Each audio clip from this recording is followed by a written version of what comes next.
Ólöf, sigur, 20 stiga sigur á móti Grindavík í kvöld. Þetta var nú ekki svona auðvelt eins og tölurnar kannski gefa til kynna.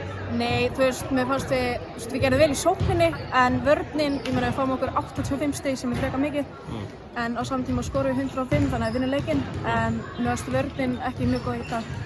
Náðu byggja ykkur upp, held að það verið 15 stig í fyrsta leikluta, þetta er svona ná svona tökum á leiknum, en það gefast ekkert upp. Nei, við einhvern veginn, þú veist, við slitum okkur frá þeim en aldrei nógu vel, þannig að það kom alltaf tilbaka, þannig að við þurfum bara að vinna í því að halda okkar leik. Nú ert þú svona upplægi úr Grindavík, var ekkert skyldið að spila um því svona? Jú, eða við spilum sko æfingarleik á móti þeim fyrir tímabilið þannig að það var betra að klára af þá, en það er auðvitað mjög skyldið að kemja til Grindavík, alltaf er í Grindavík, þannig að já, en mjög gaman.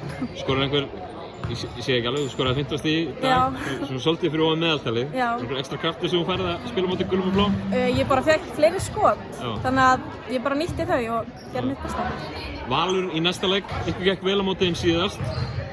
Náðu að, ég meina, leikur núna á sunnudaginn, vantilega hörkuleikur þar, eða ekki? Jú, við náttúrulega gerum ótrúlega vel á móti þeim bikarleiknum og spilum frábæra vel, þannig að við ætlum bara að gera okkur besta aftur og klára þann leik. Frábært, takk fyrir. Takk.